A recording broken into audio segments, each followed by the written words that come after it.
So, welcome to the second lecture, mathematical model of modes. So, as I said that we have an engineering model. So, we have seen that we need to understand three basic modes, that is TEM, TE, TM. So, now we need to develop a mathematical model of those nodes, of those three modes, and then only we will be able to go further in the analysis of this whole transmission process. So, let us start with the mathematical model first. So, modes are basis of EM signal, that I have already said that all EM signals, their basis set is the modes. So, if we have waves propagating in z direction, the basis set we call TM to Z, TM to Z, TE to Z. Similarly, if the wave is propagating in x direction, we call this basis set TMX, TMX, TX, and similarly for y direction TMY, TMY, TY. Now, simply if we analyze any of these, suppose generally we all make that the direction of propagation is z. So, that is why we will make the model only for TM, TM and TZ models. If the propagation direction is others, you can easily change over to this nomenclature. Now, what is the generic field distribution of TEMZ? You know, it is a 3D vector field. You know the difference between vector and field. The vector is directed across, it has a direction and also it has a magnitude, and the field means it also has a spatial variation. So, any 3D vector field we can break into two components. One is along the line of propagation, because you see our mode definition, that time we have distinguished that what is the direction of propagation. So, always we are talking in terms of direction of propagation. So, that we call longitudinal direction. So, the wave is propagating in z direction means the longitudinal direction will be z, and to that we have a plane that is called transverse plane. So, for z directed propagation we have transverse plane will be xy plane, longitudinal is z. Similarly, if we have x directed propagation, then longitudinal means x direction and transverse mean y z direction, like that. So, for TMZ, TM to Z, we should have these, that both the electric field and magnetic field, they are transverse. That means, they do not have any longitudinal component. That means, the definition of TMZ is nothing but Ez is equal to 0. The electric field does not have any longitudinal component. So, that is why Ez is equal to 0, and magnetic field does not have any longitudinal component, Hz is equal to 0. So, definition of TM to Z, its mathematical definition, the boundary condition you can say, or the condition for being a TMZ wave is Ez is equal to 0 and Hz is equal to 0. Now, is this information sufficient to find generic field distribution of TMZ?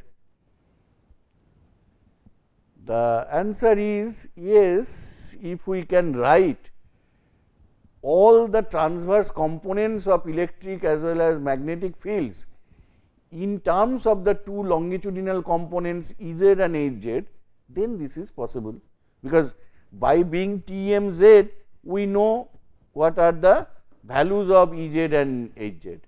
So, if we can write all other field components, that means Ex, Ey and Hx, Hy in terms of Ez, Hz, then we can solve. So, this will be tried, and obviously, where from we will start? We will have to start from Maxwell's equation, because all fields, electromagnetic fields are solutions of Maxwell's equation. So, we will have to start from there. We will have to try to manipulate Maxwell's equation, so that we can write the Ex, Ey, Hx, Hy in terms of Ez and Hz. Now, actually for T wave, what will be the definition of T wave? We will see later, but now I am trying to introduce that what will be T wave.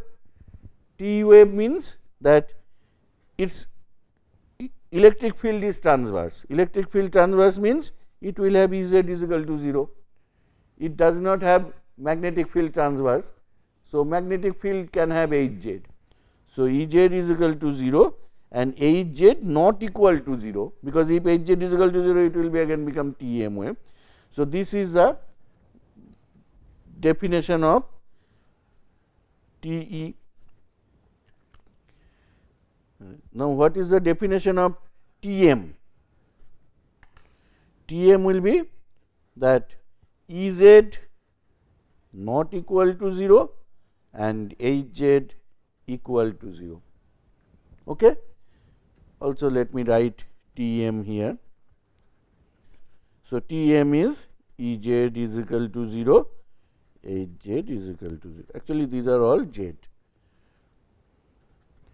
So, you see in all these cases, basically I know for each mode what is the condition on Ez and Hz.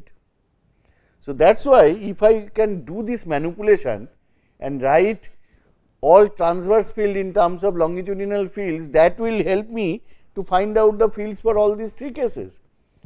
So, that we will spend some time here in this lecture, probably will totally take this time to manipulate Maxwell's equation and to write the transverse components in terms of this. Let us see, obviously there will be some mathematics, but you know without mathematics you cannot learn any engineering. So, if you are not getting any trouble etc. in this mathematics, we will be posting you some the written version of these doc files for these things. There you can see, or you can brush up your knowledge. If not, you can always discuss in the forum. We will try to show you how to do that. These are all simple. These are taken from mainly David Poser's book on microwave engineering. It is a very famous book. So, all are there. There also you can see, but still if you have any problems understanding, you come to the forum, we will discuss that. So, the first let us see the Maxwell's equation in differential form. You know that Maxwell's equations are in both forms, either differential form or in the integral forms, but here we are starting because we are a source. So, source means that we will have to start from points etc. So, that is why in the differential form you know all this. Here one thing, in the first equation you see we have a magnetic current.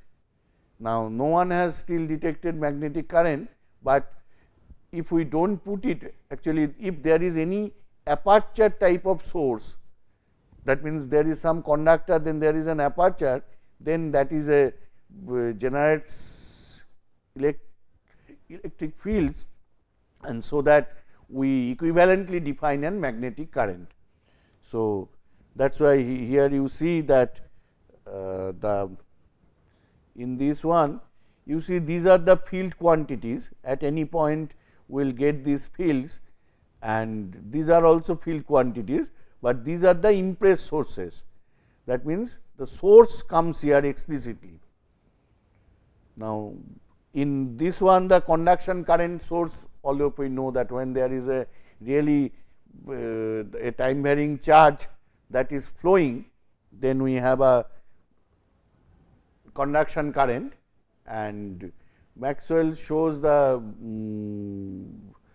that there is also this, or actually there is a magnetic current also. That means, as I said, that though the charge and charge flow, they are the till now detected only a thing, but unless and until we do this, we do not get a symmetry. So, we have M, it is a fictitious current, but it can be actually it can be represented in terms of electric fields. So, we have that and write this. Okay. So, these are the Maxwell's equation, and E, D, H, B, J, M all are time varying vector fields. These are all functions of any field, means functions of all the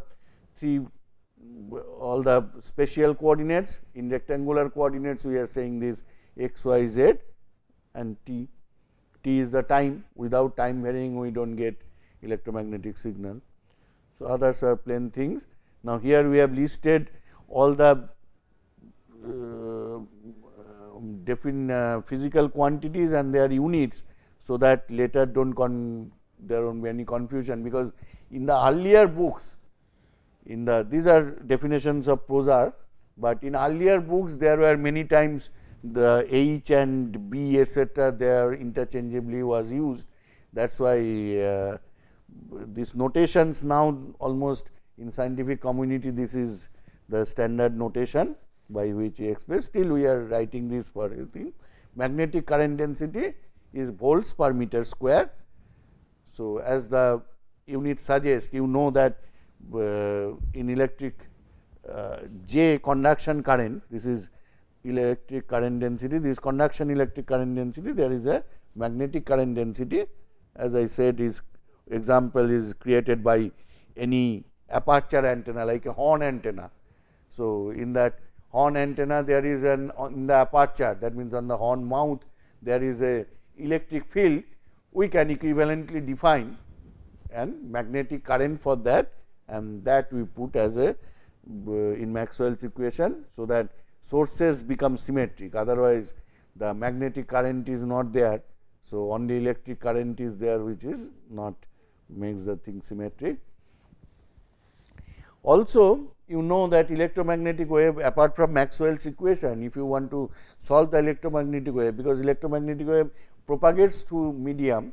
So, it interacts with matter. So, material properties also should be factored into. Field quantities get modified by matter. So, for simple material, simple means in EM theory you learn that simple material means it should be linear, isotropic and homogeneous. The relation between the two quantities that are shown in or the four quantities that are shown in the Maxwell's equation. Let us see Maxwell's equation. Here we have E, here we have D. Similarly, here we have H, here we have B. So, we need to relate them when we will reduce them to one equation. So, that relation is called constitutive relation. B is related to H by the material property permeability, the electric flux density D, that is related to electric field by permittivity. Now, these are materials property. Actually, materials get characterized by this epsilon mu and also another one which is coming here, the conductivity. So, these three are any electrical characterization of any material. So, you can distinguish between two materials by finding these values. Now, in free space, that means you know what is the concept of free space, which is a standard material we say.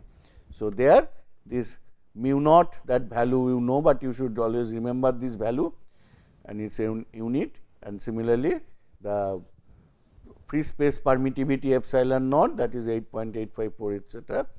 10 to the power minus 12 farad per meter. Also, you require Ohm's law, that means the relation between the conduction current density and the electric field, that is J is equal to this. So, this you see that wave propagation to matter, you need to know what is mu, epsilon and sigma.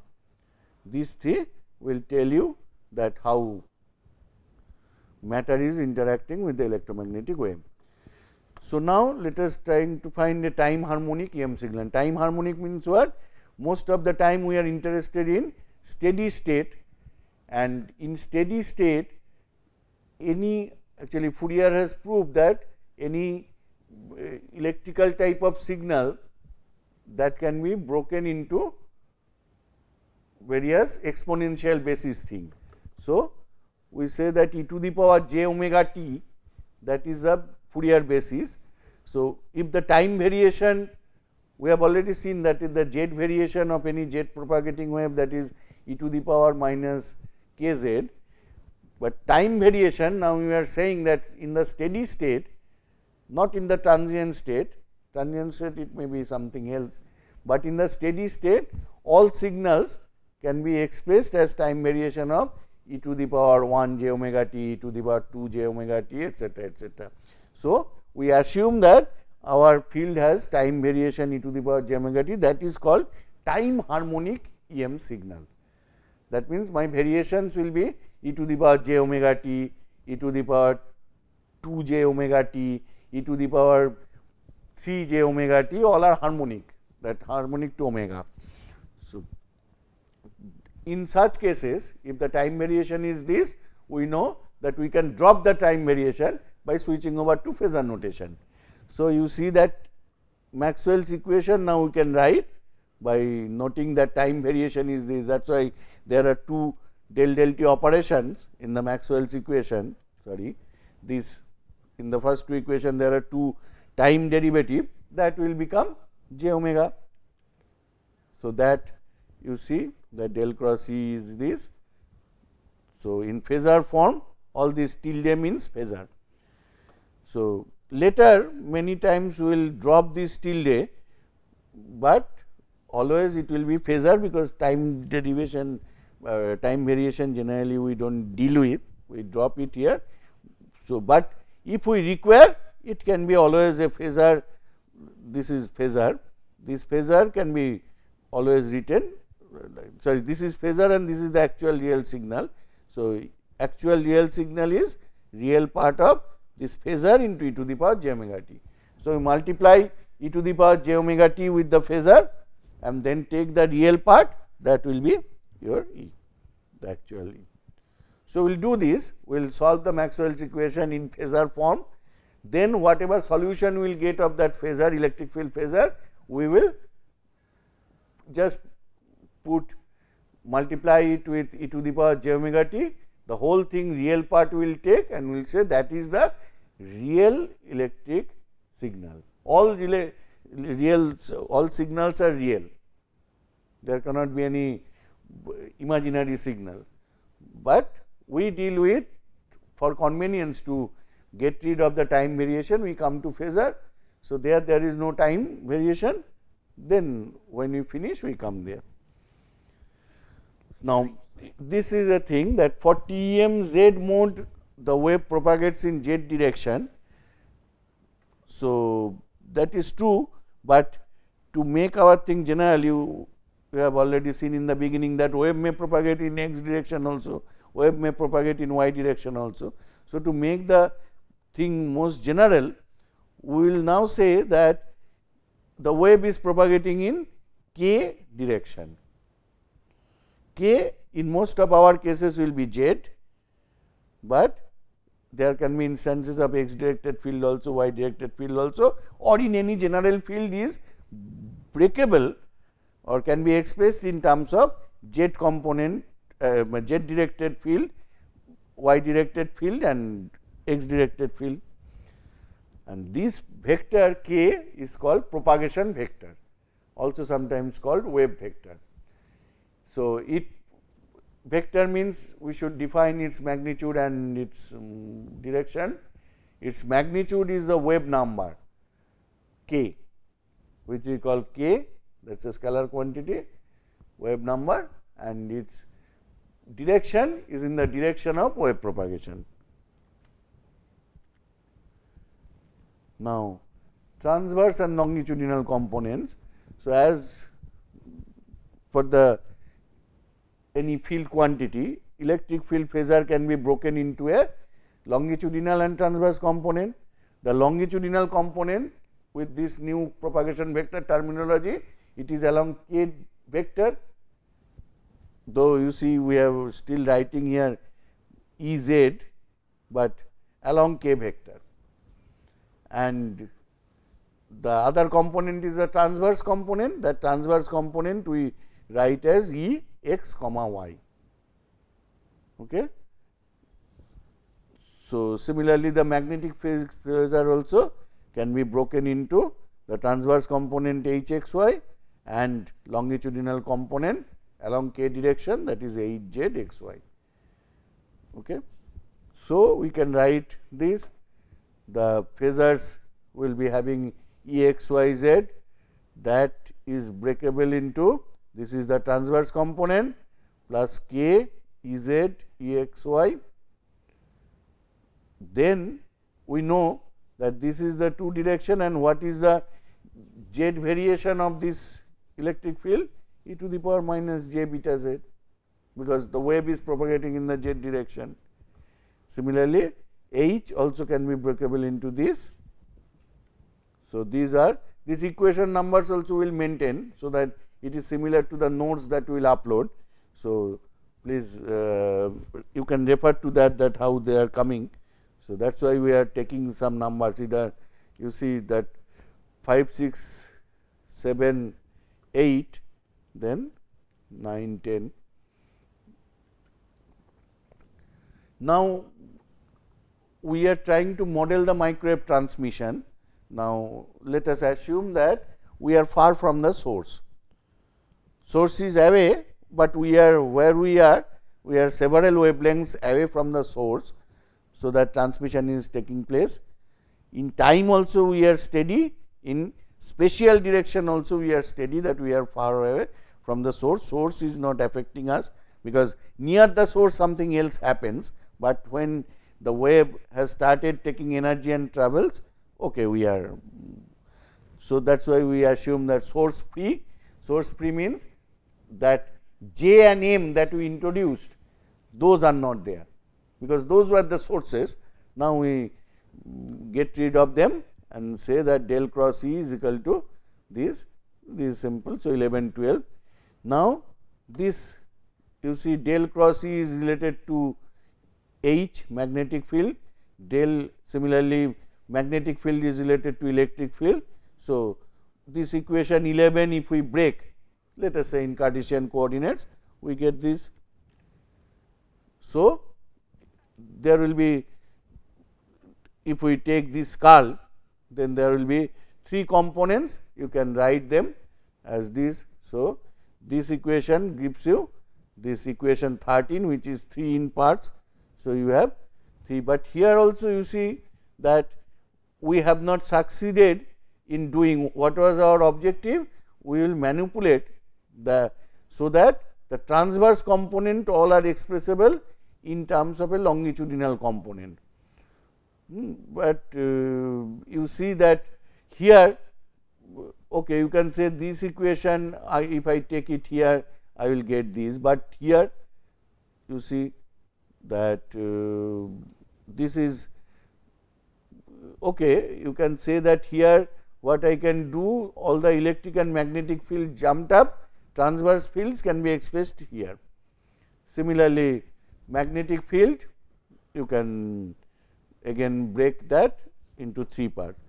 Okay, but still it is not doable, we have not got our answer, because here you see electric and magnetic field together. Suppose I want to solve this equation, first equation, then the problem is I have E x, I have H y, and that is expressible in terms of H z. I can put the H z condition, because longitudinal condition I can put, but then E and H are mixed up. This is the problem of Maxwell's equation, that Maxwell's. So, here we have shown that if you eliminate, then H x you can, from these two equations 13a and 14b, 13a and 14b, if you eliminate y from 13a, you get H x. So, now by this we can know that okay, H x is a transverse component and it is written in terms of longitudinal component. So, we could write, but we will see that still it is a problematic of getting a solution. Suppose this E and H, if they are together, now both are unknown to me. So, we need to do something later, but now first we express like this one by one, we will express this H x, H y, H z, H x, H y, E x, E y, that means transverse component in terms of E z and H z. So, this is an equation H x, and here this denominator, this denominator you see these are all constants. Omega square is the frequency, these two are material parameter, and beta is the propagation constant. So, that also depends on the material, etc. So, this will give some name. So, that name are Wavenumber and Cut-off Wavenumber. Wavenumber already we are familiar, that is the propagation vector's magnitude. So, that is omega into this, and we will also define a cut-off Wavenumber k square minus beta square. So, we write all transverse component in terms of these two constants. So, these two will be introducing there. So, for later simplicity, the physical meaning of k is, it is the magnitude of the propagation vector, and this k c will see that it will give us the cut-off Wavenumber.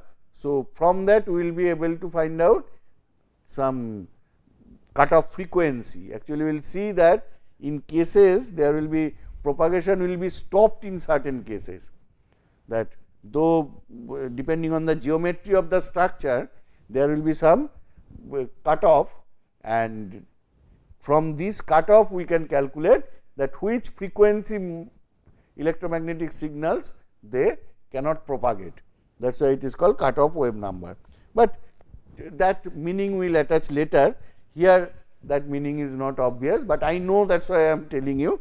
So, these are the two constants we define. So, that in terms of these two constants if we write, then there are 4 such equations, but basic philosophy is all transverse fields I am writing in terms of the longitudinal components. You see that I have already said this in the notes, you know that, and this you will have to do. So, that this is very simple mathematics, by that you will get these 4 fields I can write.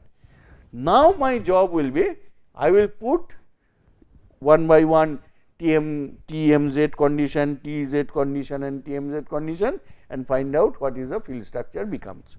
Okay. So, this equation 15 is the part that we have manipulated somewhat and got you. So, choose appropriate longitudinal component value. Equation 15 expresses the 4 transverse field components. You can put the TM, TZ values.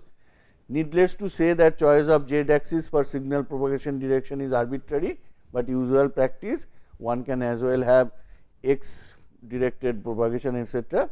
All is needed to put appropriate longitudinal component to 0 and put that in equation 15. So, this was our the mathematical model we have developed for the all modes. This model is valid, that we could express from Maxwell's equation the transverse components, all 4 transverse components possible in terms of longitudinal component. So, that next we will be putting the values, and that will be specific to that mode. That will be starting from the next class. The next lecture we will see that if we have TM, what is the field, what are the 4 fields become. If we have TM, what is the 4 field become. If we have TE, what is the 4 field become. So simple. Thank you.